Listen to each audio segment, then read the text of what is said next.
All right, here we go.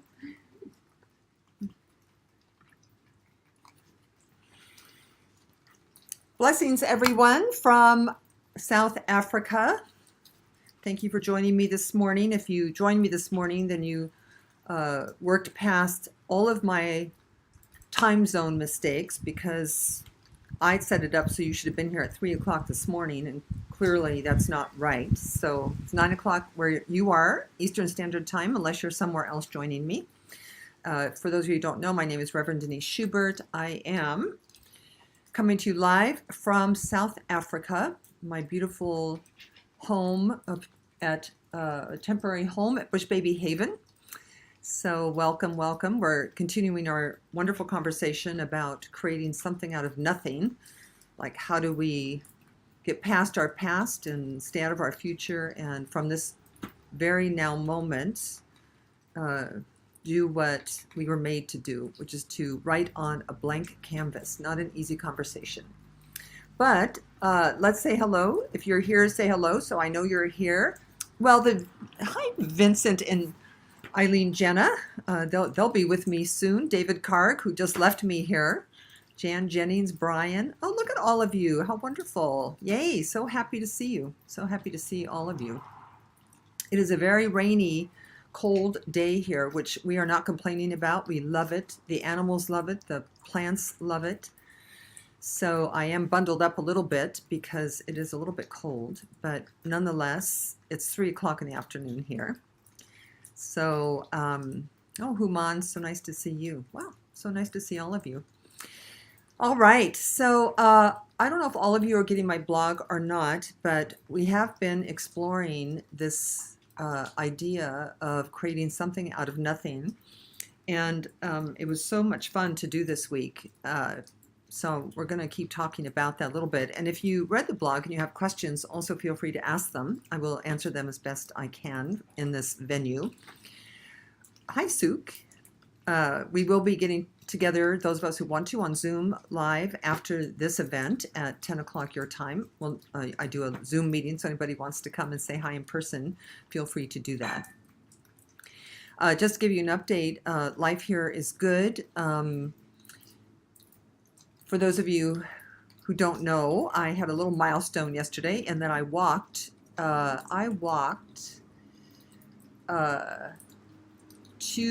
little bit over 2 miles yesterday without my cane, which was just frigging exhilarating. And today my leg is feeling very, very well. So I declare myself as healed. We'll probably stop talking about this physical experience I had last year pretty soon and just go into life continuing as normal.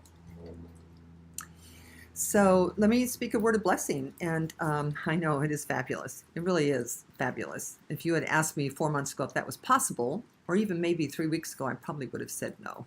But there you have it. There's my plan, and then there's God's plan, and God's plan is always better than my plan.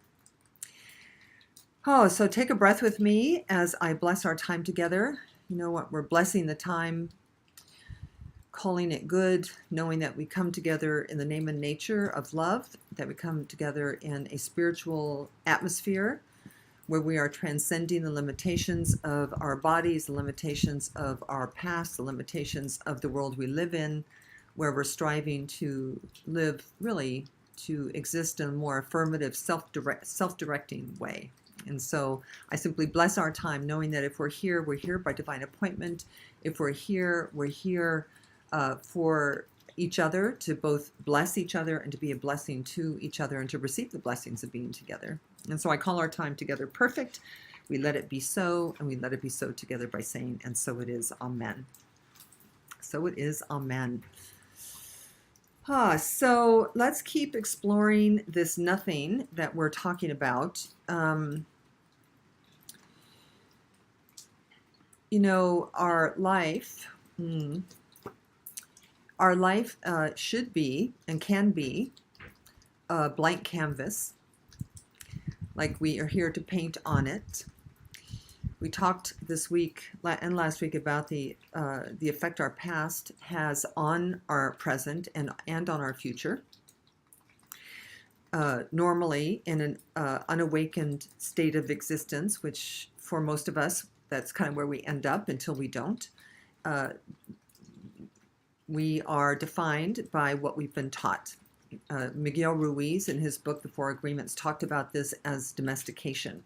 That from the moment we were born, we've been told what to think, how to think, who we are, what our religion is, what our politics are, what we're capable of. And for most beings, that follows us from cradle to grave without too much consideration. And rightfully so, because to change any of that is not easy, because it makes us uncomfortable. In fact, Don Miguel Ruiz talks about how when you go against this internal rule book we have inside of us, which is the rules we were taught by our parents, by our teachers, by our preachers, by the media, it makes us uncomfortable. Even if we know that we're supposed to, even if we know that the rule book is wrong, it's still kind of, our solar plexus begins to get aggravated. So it takes practice really to break those rules. So it's uncomfortable. But with time and practice, it does actually work. So for those of you who don't have my blog, I wanted to revisit this little snippet from Dead-Eye Dick. And this is the blah, blah, blah of your life. I like to call it the blah, blah, blah. That's, in case you don't know what I'm talking about, that's blah, blah, blah. Which is, I didn't type that out too correctly. But that this is, I'm going to read this little snippet. He's from Dead-Eye Dick. He says, I caught life. I have come down with life. I was a bit of undifferentiated nothingness, and then a little hole opened quite suddenly. Light and sound poured in. Voices began to describe me and my surroundings, and nothing they say could be appealed. I love the word repudiated. Nothing anyone said could be appealed. They said my name was Ralph Waltz, that the year was 1932. They said I was in Midland City, Ohio, and that was that. Year after year, the infamous they, continued to pile upon me descriptions. Now they say, the year is 1982, I'm 50 years old, blah, blah, blah, blah, blah. So the blessing in this piece of his writing for me is really the awareness that we also have that. You know, and I shared with it about in my blog that somebody said, your name is Vincent Jenna, and this is who you are. Your name is Misty Brong, and this is who you are. This is what you think. This is what you'll accomplish. This is how you are in relationship to your brothers and sisters, and that we carry that with us. Blah, blah, blah, blah, blah. And at some moment, we have the divine opportunity, the privilege of awakening to a more authentic self, which is really my work. It's what my work is in the world. It's always been that way since my own, what I would call my own getting over life, finding the cure to life, which I believe is our spiritual awakening. I believe it is our recognition that we are more than our bodies, more than our circumstances. We're more than what the media says. We're more than what our parents say that we have, and that we have that our soul or our spirit has an intention, and that most people, I don't know that most people discover what that sacred intention is in their lifetimes. I'm not sure. I know it took me almost 50 years to find mine. So the last 20 years have been clearly way more exciting than the first 50. And not that the first 50 were bad. In fact, I did say the other day, is it better to live an awakened life than an unawakened life? Well, no, of course it's not better. It's just more real. It's just more authentic. It's just more you. So I love I challenged you in the blog, and I challenge you today, if you're listening for the first time, to really get clear about this blah, blah, blah in your own life. And then go buy a paint set so that we can begin to paint on our own canvas a life of our own design. Now, we don't do this selfishly. We don't do this purely for ourselves, because we live in the world with other beings. And clearly, and listen, we're not...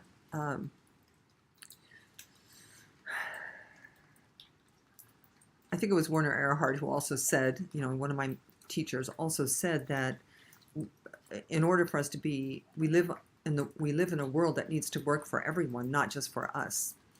But we also can't fix the world from the standpoint of the world being broken if our own world isn't fixed. So if we haven't found the cure to the blah, blah, blah of life, then what makes us think that anyone can, right? If we can't find happiness in this world, what makes us think that anyone can find happiness?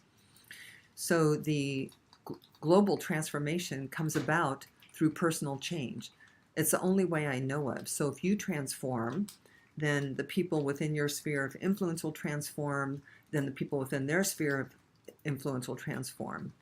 And the only way that we could really end stupidity or violence or hunger or war is to work it out in our own consciousness, because our consciousness is connected to everyone else's consciousness.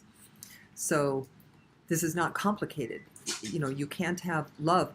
You can't have a loving world if you're not a loving person. So we're working on being loving. We're working on architecting a life of our own design, not perpetuating the envy and the jealousy and the pride and the anger and the resentment that is a part of everyone's orientation from the ego's perspective. So we have to come out of the ego's perspective into the spirit's perspective, which is one of unconditional acceptance, unconditional love, unconditional peace. So if you've been studying with me for any length of time, I have not said anything new, ever, nor will I ever. It's all a little bit different, but I want to say to you, I want to give you 3 pieces of advice, 3 pieces of some way of being and language that you can stop. One is, in order to create nothing. So to create something out of something, let me back up and do that first. To create something out of something is really to create your future out of your past. It's to say that what's possible for me is this, based on my experience of life, based on my education, based on how much money I have, based on what my friends and family think I'm capable of, based on what I think I'm capable of. So when you use something that already exists to go someplace else, that's kind of creating something out of something. And we're really wanting to architect our life from a space of nothing, as if anything were possible. And as I said, that's not really simple, because we're not made that way as a human being, we're not made that way. And we're not really supported that way either. We're mostly, the people in our lives see us a certain way, hold us in a certain description as we do ourselves. In the space of nothing, I'm going to read a little excerpt from this little book I introduced last week, this Insights and Distinctions. But 3 words. So one is, I would stop, if you have a story, I would stop telling your story unless you tell it for the purpose of uplifting someone or inspiring someone or helping yourself or someone. So if you are telling your story as a limitation, as an explanation of why you are where you are. So to tell your story as a reason for your not having more or being more or doing more, then I would stop telling your story. Just stop telling it. Just stop giving it energy by not telling it. If you do tell your story, so So for example, if we're in November, right after my hip was replaced and right after the stroke, I probably was telling my story to explain why I was never going to go to Africa again, or why I had to quit working, or why I wasn't going to live my 70s the way I thought I was. Do you understand that it felt like a limitation, and it lived in me like something hard. But then spirit kind of got hold of me, and I worked with myself long enough, and I worked with my own spiritual counselors and guides and friends and said, help me get over this, help me get over this, let me find a new way. I would meditate and contemplate, and eventually it turned into inspiration. It turned into, well, screw that, I'm going to Africa, right? That I'm going to create a future. I'm going to let this compel me and impel me into a future. So now I tell it to really to inspire you, right? I tell you, because if I can do it, you can do it. I mean, if I can transcend a physical limitation, so can you. If I can transcend an alcoholic upbringing, so can you. Do you understand what I'm saying? If I can get past fear of dying, so can anyone. So anyway, so take a look at your own story and see if you continue to tell it to keep yourself small, or see if you can tell it to make other people big, or to inspire yourself. That's number one. The second point I would make, the second thing, is I would give up the word because completely. And why is because we're actually kind of full of caca, and we don't really know why. That we make up reasons based on our own interpretation and our own perceptions. But to say the world's in such a mess because we don't know why the world's in such a mess. To say you'd have a better job, but you can't because, and whatever you say after the because is not true. It's just what you say. And remember that in New Thought philosophy, in this New Thought philosophy, faith and way of life, what you say is the way it's going to be. So it's not like, and what you say is based on a perception, not on truth with a capital T. So I would just give up the word because completely. I just wouldn't say it. I mean, if somebody says, why are you so happy? You just say, I don't know why I'm so happy. I'm just happy. Because if you say I'm so happy because of this and this and this, then your happiness is now dependent on this and this and this. If somebody says, well, why are you so sad? And you say, well, I'm so sad because of this, then you're stuck with being sad. Whereas really you're sad because you're sad, you're happy because you're happy, you're abundant because you're abundant. And if you have to have a because, I would say I'm so happy because the spirit and within me is so happy, or I'm so happy because I'm expressing the innate qualities within myself. So you might just be looking to see where you're confusing cause and effect, because we don't really know about cause and effect. We only kind of know the what's so. Happy is happy, sad is sad. You're not denying being happy, you're just not explaining why. The other thing I would give up is if only. So I would give up in the architecting of a life of your own design. I would give up the I'd be happy if only. If only I had more money, I'd be happy. If only I could find a good man, I'd be happy. If only I could go to South Africa and spend time with Denise, I'd be happy. Do you understand? Because then you're limiting what's possible for you, or describing it as if it's not possible for you. So life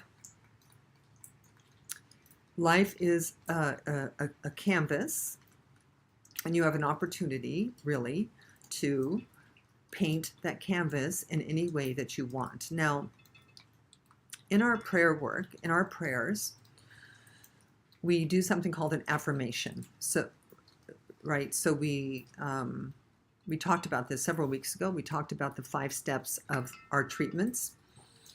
And one is to recognize that we are surrounded by infinite intelligence or unconditional love. I call that God, but you don't have to call it God if you don't want to. You can call it spirit or love. We talk about how we're connected to that. We're made in its image and likeness, so that we're not separate from the good of this universe. We are at one with the good of this universe. Then we say an affirmation because I am connected with the infinite intelligence of this universe, I affirm for myself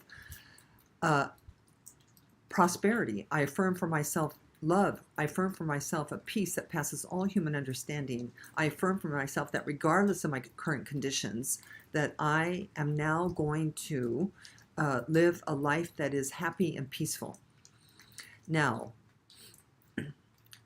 there is a way of denying your past, a way of denying the blah, blah, blah. And literally, it is just to say, I deny that the past has any power over my future. I deny that just because I've never really felt happy, that I can never feel happy. I declare that I can feel happy. It's we're made that way. We're made as creative beings to call into reality or to move molecules around by the power of our word. In the beginning was the word created everything, and unlike a lion or a giraffe, you and I speak. So we can take more control. We can take a more affirmative approach to our life by watching the words that we say, mostly out loud. I would say we want to manage our thinking as well, but Will Bowen, who wrote the book A Complaint-Free World, talks about how things don't become real until we articulate them. And that the more we articulate negativity, the more we articulate poor me, the more we articulate victim consciousness, the more our brain manufactures those experiences. So that one way we can begin to train ourselves is just to don't give those thoughts voice. Only give voice to the truth, to spiritual truth, to affirmation, to positive thinking, to positive thoughts, to a future you want. Yes, does it make sense? We're going, yes, Vincent, you are coming to me. It makes me very happy. So let me share. So don't make this all too lofty. And remember, this is the journey. We are one here. So the journey of becoming is personal. And it's not based on anybody else's experience. It's not good or bad. It simply is a choice you make. So you get to look at your own life and ask, am I happy? Do I feel happy? Do I feel peaceful? Do I feel abundant? Do I feel like I have friends and community? Do I feel loved? And if any of that's missing, don't look to the world to change it. You have to look to yourself to change it. You have to look to yourself to bring something out of yourself. An awakened person talks to themselves and not to their family or friends. They don't look outside, they look inside.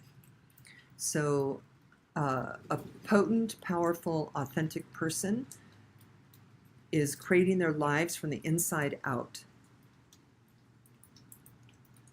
And I know that that's radical. It's a radical way of thinking. It's a radical way of living. But it's the only way that will ever work.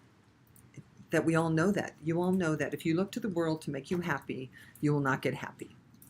Because the world doesn't exist to make you happy. So remember also three truths. Three truths that undergird everything I'm talking about, this entire path. You are more than your body, your history, or merely human. That you are a spiritual being who chose to come here into this incarnation for your own purposes, and your primary responsibility and privilege in this incarnation is to continue to move in that direction. But this movement must be intentional and connected to an inner listening, whether it's through prayer, whether it's through meditation, whether it's through contemplation, being in nature. It is not an outer attention. Nobody knows you like you know yourself. Nobody. And the knower or the witness within you or the non-physical part of you is your greatest ally. So you want to talk to that part a lot. So from this little book, I'm going to read the final paragraph from the chapter. Last week we did If I Weren't My Past, Who Would I Be? This week we're talking about something about nothing.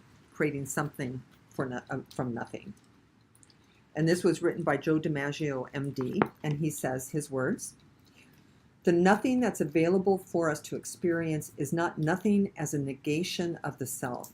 So we're not, normally we think of nothing as bad, like there's nothing in the bank or nothing on my plate. We're not talking about it that way. We're talking, it's not a negation. A transformative experience of nothing does not do away with our identity. Our identity is simply no longer seen as defining in any way the limits of what it means to be human, in the same way that our height or gender doesn't define it. I love this sentence here. He says, "The possibility of being human is open to being created. The message isn't that we are nothing. Being nothing is an oxymoron, and an identity," here's a sentence, "an identity is as necessary for the game of life as a plain piece is for the game of Monopoly."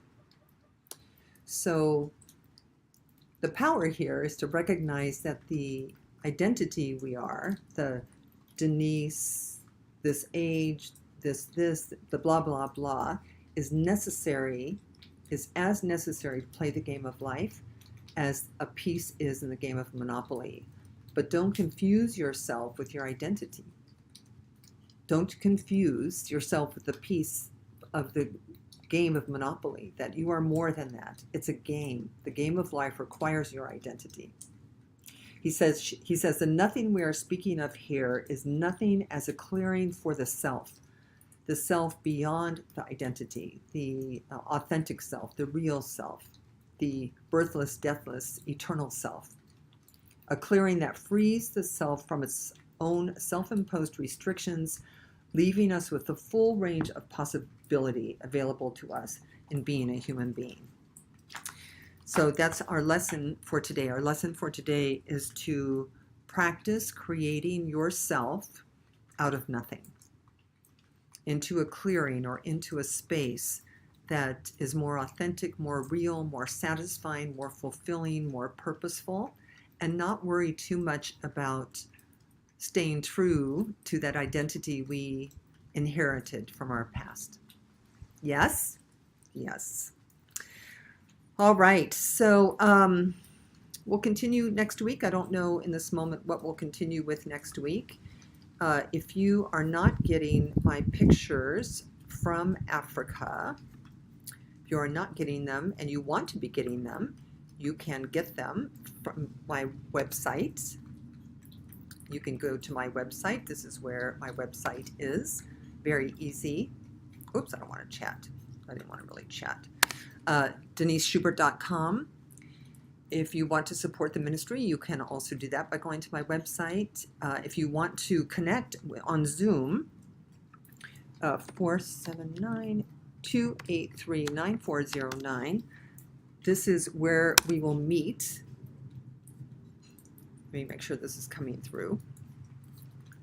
Right? Yeah, okay. So at 10 o'clock, so in about 30 minutes, I don't know what time it is right now.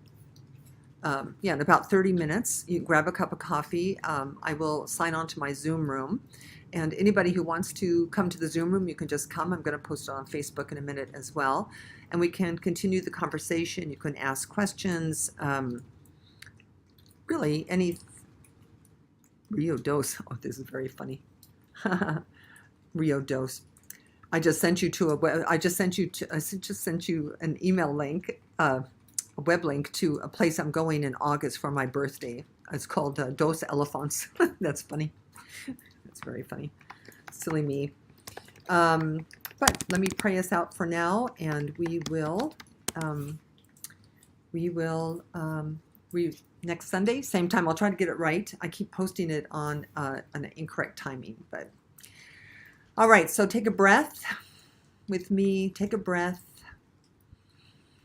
Thank you for joining me. North Carolina, Naples, Florida, Raleigh, North Carolina. I don't know where all the rest of you are. Yeah. So happy you're here.